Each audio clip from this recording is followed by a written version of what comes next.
Grabe ito mga kabayan, no? Etong ginawa ngayon ba ng balita na kung saan katawa-tawa, no? Naging mangmang, naging hunghang, naging ugok, naging pulpul that cheap, napaka-cheap ng Philippine National Police General natin na si Torre mga kabayan. Masyado niyang siniseryoso yung sinasabi niyang hamon, di umano ni Mayor Baste na magsuntukan sila. Sinabi na nga ni Mayor Baste, tanga ba kayo? Tanga ka ba, Torre? Ang sabi ko, suntukan. Magkaiba yung suntukan sa boxing. Oo, tapos gagamitin mo pa na magkakaroon tayo ng charity boxing match. Abay, biro nyo mga kababayan, ha? Ngayon lang po, kakatapos, no? Dumating si Torre dito sa may Rizal Memorial, at mayroong boxing doon mga kababayan na, abay, nakakatawa itong balita na to. Ang sabi dito, panalo daw. Panalo si General Torre sa boxing match nila ni Baste or Mayor Baste Duterte. Ito po ang balita mga kababayan. Basahin natin. Nakakatawa.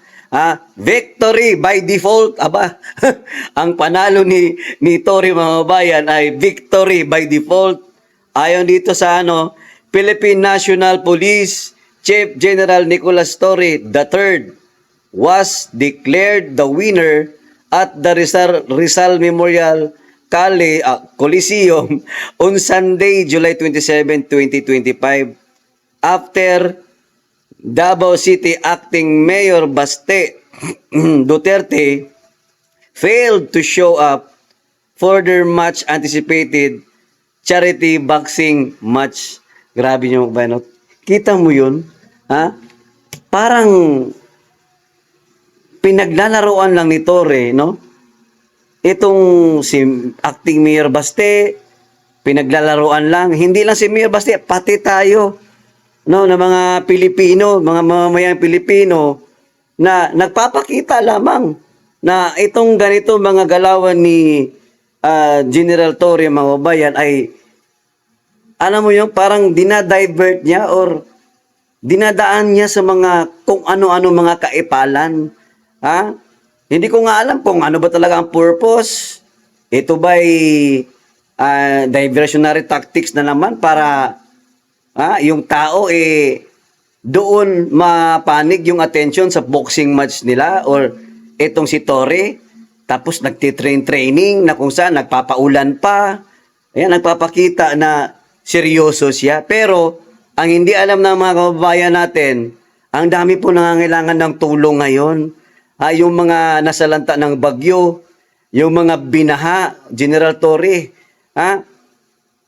Nakakatawa, hindi ko na malaman na magpapakita ka sa sambayan ng Pilipino na pupunta ka sa isang event ng boxing tapos papakita mo na ikaw ay nanalo sa boxing match ninyo ni Baste Duterte, winner by default. Para ano?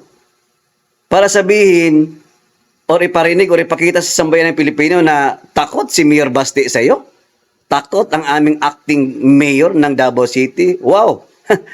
Kahit kailan hindi niya matatakot. Sinabi na nga sa inyo, anytime, suntukan. Ibig sabihin, suntukan ba? Kahit saan sakali, walang gloves, walang ano-ano, diretso na. Ang problema sa iyo, ginawa mong boxing. Tapos idadamay mo pa yung mga baha-baha, magkaroon ng charity. O kung hindi ka ba naman hunghang, ayan, nakakahiya yan.